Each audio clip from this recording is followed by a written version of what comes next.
নমস্কাৰ বন্ধু বান্ধৱীসকল, আপোনালোকক স্বাগতম জনাইছোঁ। আমি এটা এডভাৰটাইজমেণ্ট লৈ আহিছোঁ, শিক্ষক নিযুক্তিৰ এডভাৰটাইজমেণ্ট বিজ্ঞাপন এটা। আৰু এইটো আপোনাৰ যিটো কয় আদৰ্শ বিদ্যালয় আছে, এই আদৰ্শ বিদ্যালয়ত কিছুমান শিক্ষকৰ প্ৰয়োজন হৈছে আৰু তাৰে ইয়াতে এডভাৰটাইজমেণ্ট প্ৰকাশ কৰিছে। আৰু এই এডভাৰটাইজমেণ্টটো প্ৰকাশ কৰিছে 4 জানুৱাৰীত। Office of the managing director, আদৰ্শ বিদ্যালয় সংগঠন Assam, and autonomous body under the department of school education, government of Assam. ঠিক আছে। আৰু যদি আপোনালোকে চাই ভালদৰে নটিফিকেশ্যনটো লিখা আছে এংগেজমেণ্ট নটিছ।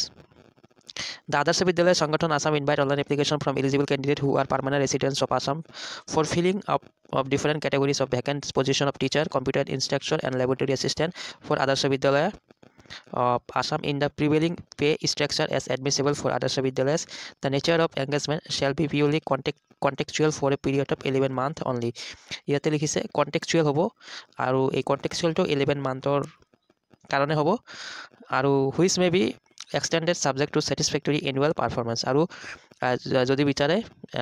এনুৱেলি এইটো আপোনাৰ যিটো 11 মান্থৰ আছে ইয়াতে কণ্টেক্সচুৱেল, এইটো এক্সটেনশ্যন কৰিবও পাৰে। আমি চাই লওঁ এতিয়া ইয়াতে কি পোষ্টৰ কথা আছে, কিমানটা পোষ্ট আছে। আমি যদি চাওঁ ইয়াতে টোটাল 255টা পোষ্টৰ কথা আছে। তাৰ ভিতৰত পোষ্ট গ্ৰেজুৱেট টিচাৰৰ 14টা ভেকেঞ্চি আছে, গ্ৰেজুৱেট টিচাৰৰ 111টা ভেকেঞ্চি আছে, এছিষ্টেণ্ট টিচাৰৰ 99টা ভেকেঞ্চি আছে, কম্পিউটাৰ ইনষ্ট্ৰাক্টৰ 22টা ভেকেঞ্চি আছে আৰু লেবৰেটৰী এছিষ্টেণ্টৰ 9টা ভেকেঞ্চি আছে। আৰু আমি গোটেইখিনি আপোনালোকক ক'ম, আপোনালোকে ভিডিঅ'টো চাব ভালদৰে। আৰু যিটো অনলাইন এপ্লাই যিটো অপেনিং হ'ব, ষ্টাৰ্ট হ'ব অনলাইন এপ্লাই, এইটো 7 জানুৱাৰীৰ পৰা এপ্লাই ষ্টাৰ্ট হ'ব আৰু আপোনালোকে 25 জানুৱাৰীলৈকে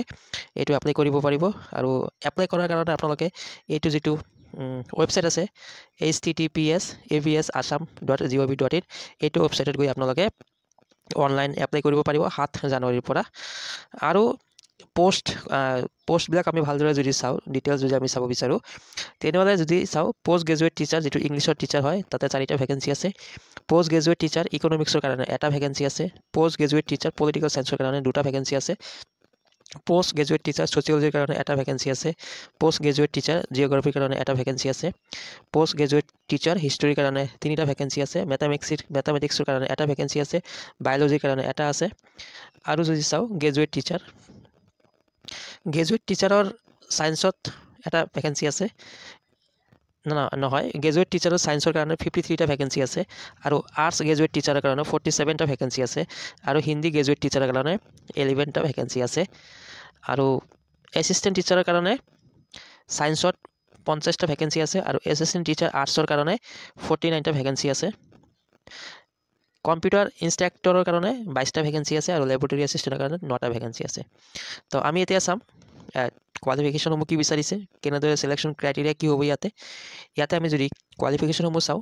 প্ৰথমতে আমি যদি চাওঁ minimum education and professional qualification for the engagement of post graduate teacher arts and science. Arts আৰু ছায়েন্সৰ পোষ্ট গ্ৰেজুৱেট টিচাৰৰ কাৰণে আপোনাৰ অৰ্হতা কি বিচাৰিছে। আপোনালোকৰ অৰ্হতা বিচাৰিছে post graduate degree in arts from recognised university with 55% of marks in both graduation and post graduation in the respective subject। মানে আপোনালোকে যিটো ছাবজেক্টৰ কাৰণে এপ্লাই কৰিব, এইটো ছাবজেক্টত আপোনালোকৰ গ্ৰেজুৱেশ্যন আৰু পোষ্ট গ্ৰেজুৱেশ্যন থাকিব লাগিব উইথ 55% মাৰ্ক থাকিব লাগিব। BEd থাকিব লাগিব আপোনালোকৰ পোষ্ট গ্ৰেজুৱেটৰ কাৰণে। তাৰপিছত আৰু লিখিছে for engagement of post graduate teacher science the candidate must possess post graduate degree in science from recognised university with minimum 55% mark and graduate and post graduate same subject respective যিটো subject আছে, subject থাকিব লাগিব। BEd থাকিব লাগিব আপোনালোকৰ। তাৰপিছত ইয়াতে লিখিছে in pursuance of the government of, এইটো নম্বৰ আছে, those institutions having territorial jurisdiction outside of the state of Assam but having a study center in the state and such study center if not recognized by DEC under UGC, the degree certificate issued by such of campus institution shall not be considered as valid for the purpose of employment। তাৰমানে ইয়াতে কৈছে কোনো এটা যদি আপোনালোকে য'ৰ পৰা আপোনালোকৰ ডিগ্ৰী বা ডিপ্ল'মা কৰিছে আৰু এই ইনষ্টিটিউশ্যন যদি আউটছাইড অফ আছাম হয় আৰু আউটছাইড আছাম হোৱাৰ উপৰিও যদি ইয়াৰ চেণ্টাৰ যদি আমাৰ অসমত নাথাকে আৰু অসমত থাকিলেই নহ'ব, এইটো আপোনাৰ DEC আণ্ডাৰ UGC ৰিকগনাইজ হ'ব লাগিব, তেনেহ'লে আপোনালোকৰ চাৰ্টিফিকেটটো ভেলিড বুলি ধৰা হ'ব। আৰু যদি এনেকুৱা নহয় তেনেহ'লে চাৰ্টিফিকেটটো ভেলিড বুলি নধৰিব ঠিক আছে ইয়াত এনেকুৱা লিখিছে আৰু লিখিছে however valid degree diploma conferred by Krishnakanta Handique state open university IGNOU IDOL under Guwahati university and the distance education under Dibrugarh university shall be considered as valid for purpose of engagement তো এইখিনি আপোনালোকে চাই ল'ব এবাৰ তাৰপিছত আৰু এটা লিখিছে আদৰ্শ বিদ্যালয় আৰু CBSE affiliated English medium school the candidate must have efficiency to teach English মানে আপোনালোকৰ ইংলিছৰ স্পিকিং অলপ থাকিব লাগিব আৰু লিখিছে apart from the competency in major subject he must be proficient to teach 2 additional subject আৰু 2টা এডিশ্যনেল ছাবজেক্ট ইয়াতে আপোনালোকে পূৰা থাকিব লাগিব বুলি ইয়াতে লিখিছে ক্ৰাইটেৰিয়া ফৰ পোষ্ট গ্ৰেজুৱেট টিচাৰৰ কাৰণে 100 mark on percentage of marks in MA MSc examination 100 mark of percentage of marks MBA BSc examination major honours the mark obtain in major honours shall be taken into consideration 100 mark on percentage of marks in HSS final examination 100 mark on percentage of B.Ed examination তো এইখিনি qualification বিচাৰিছে এইখিনি post graduate আৰু graduate টিচাৰৰ আমি অলপ চাই লওঁ assistant টিচাৰৰ কাৰণে কি কোৱালিফিকেশ্যন বিচাৰিছে এছিষ্টেণ্ট টিচাৰৰ কাৰণে যদি চাওঁ আমি এছিষ্টেণ্ট টিচাৰৰ কাৰণে ইয়াতে কোৱালিফিকেশ্যন বিচাৰা হৈছে minimum education and professional qualification for engage of assistant teacher arts and science assistant টিচাৰৰ কাৰণে আপোনালোকৰ যদি আৰ্টছ হয় আপোনালোকে গ্ৰেজুৱেট হ'ব লাগিব আৰ্টছত 55% মাৰ্ক থাকিব লাগিব আৰু আপোনালোকৰ DLED থাকিব লাগিব from national council for teacher education recognised ইনষ্টিটিউশ্যনৰ পৰা আৰু যদি আপোনালোকে এছিষ্টেণ্ট টিচাৰ ছায়েন্সত এপ্লাই কৰে তেনেহ'লে আপোনালোকৰ ছায়েন্সত গ্ৰেজুৱেশ্যন হ'ব লাগিব 55% মাৰ্ক আৰু DLED লাগিব আৰু ইয়াতো চেম লিখিছে যদি আউটছাইড অসমৰ ইনষ্টিটিউশ্যন হয় তেনেহ'লে তাৰে এটা ষ্টাডি চেণ্টাৰ অসমত থাকিব লাগিব তাৰপিছত লিখিছে এইটো চেম আদৰ্শ বিদ্যালয় যেহেতু ইংলিছ মিডিয়াম সেকেন্ডাৰী স্কুল হয় তাৰ কাৰণে আপোনালোকৰ ইংলিছৰ টিচিং এবিলিটি থাকিব লাগিব আৰু এটা লিখিছে 5 নম্বৰ পইণ্টটো আপোনালোকে যদি চাই apart from competency in major subject he needs to have expertise to teach 1 additional subject and 1 language subject আপোনালোকৰ মেজৰ ছাবজেক্ট এইটো থাকিব তাৰপাছত আপোনালোকৰ এডিশ্যনেল এটা ছাবজেক্ট থাকিব লাগিব আৰু লিখিছে 1 লেংগুৱেজ ছাবজেক্ট যদি আপোনালোকে বড়ো BTR কাৰণে হয় তেনেহ'লে আপোনালোকৰ বড়ো এটা লেংগুৱেজ ছাবজেক্ট থাকিব লাগিব আৰু যদি বেংগলী বৰাক ভেলীৰ কাৰণে আপোনালোকৰ বেংগলী এটা থাকিব লাগিব আৰু ব্ৰহ্মপুত্ৰ ভেলীৰ কাৰণে এছামিছ এটা ছাবজেক্ট থাকিব লাগিব ইয়াতে এনেকুৱা লিখিছে ঠিক আছে মই পুনৰবাৰ পঢ়ি আছোঁ apart from the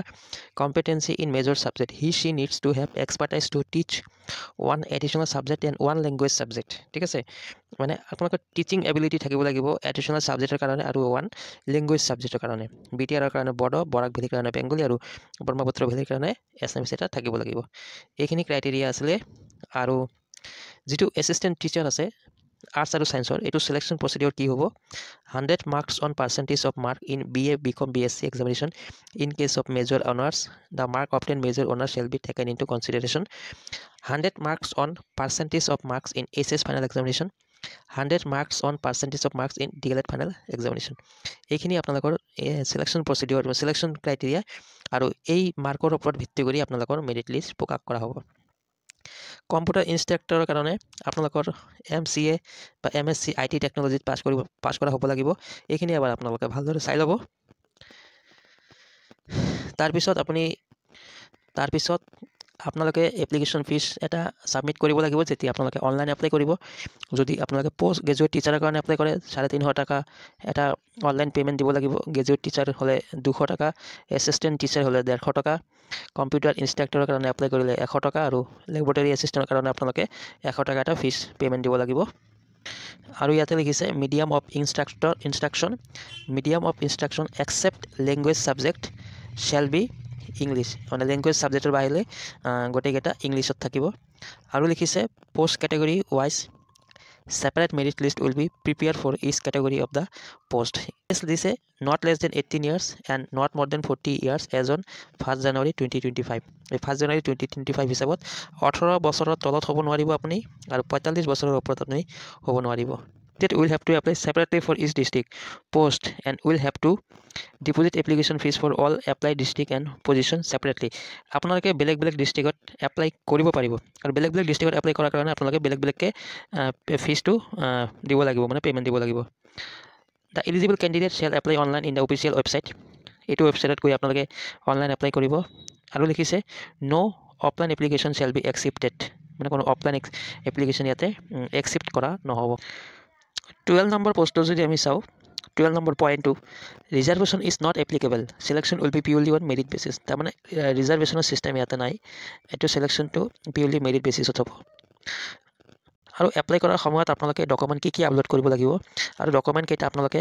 PDF ফৰ্মেটত apply কৰিব লাগিব এটা passport size colour photograph with white background এটা আপলোড দিব লাগিব SSLC এডমিট কাৰ্ড দিব লাগিব SSLC মাৰ্কশ্বিট দিব লাগিব SSLC marksheet and pass certificate দিব লাগিব তাৰপিছত graduation marksheet and pass certificate দিব লাগিব post graduation marksheet and pass certificate upload কৰিব লাগিব marksheet and certificate of any other education qualification যদি আছে দিব লাগিব BEd মাৰ্কশ্বিট আৰু certificate first year and second year and pass certificate upload কৰিব লাগিব DLED marksheet and pass certificate upload কৰিব লাগিব আৰু এটা চিগনেচাৰ আপোনালোকে আপলোড কৰিব লাগিব আৰু ইয়াৰ সিলেকশ্যন প্ৰচিডিউৰটো কি হ'ব সিলেকশ্যন প্ৰচিডিউৰটো প্ৰথমতে এটা শৰ্টলিষ্ট কৰা হ'ব শৰ্টলিষ্ট কৰাৰ পিছত ডকুমেণ্ট ভেৰিফিকেশ্যন কৰা হ'ব আৰু ডকুমেণ্ট ভেৰিফিকেশ্যন কৰাৰ পাছত 1:4 বেচিছত মেৰিট লিষ্ট প্ৰকাশ কৰিব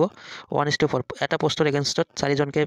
ইয়াতে কেণ্ডিডেট ৰাখিব আৰু এই কেণ্ডিডেটখিনিৰ পুনৰ এটা টেষ্ট হ'ব যেটো ইয়াতে লিখিছে teaching proficiency test that teaching proficiency test shall be conducted through a duly constituted panel board. In this test, communication skill, teaching methodology,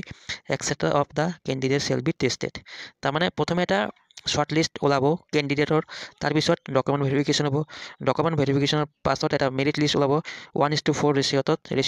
তাৰপিছত এই কেণ্ডিডেটখিনিৰ টিচিং প্ৰফিচিয়েন্সি টেষ্ট হ'ব তাৰপিছত গৈ এটা ফাইনেল মেৰিট লিষ্ট হ'ব যিসকলে টিচিং প্ৰফিচিয়েন্সি টেষ্টত qualify কৰিব তেখেতৰ ফাইনেল লিষ্ট ওলাব আৰু এই ফাইনেল লিষ্টখন এইটো ৱেবছাইটত প্ৰকাশ কৰা হ'ব তো এইখিনিয়ে আমি ভিডিঅ' বনাইছোঁ আপোনালোকৰ কাৰণে আপোনালোকে অপৰচুনিটি এটা আহিছে শিক্ষকতা কৰাৰ কাৰণে আপোনালোকে এপ্লাই কৰিব পাৰিব আৰু এপ্লাই ডেটটো আমি কৈছোঁ 7 জানুৱাৰীৰ পৰা 25 জানুৱাৰীলৈকে হ'ব তো ভিডিঅ'টো ইমানতে আছিল ভিডিঅ'টো সামৰিছোঁ ধন্যবাদ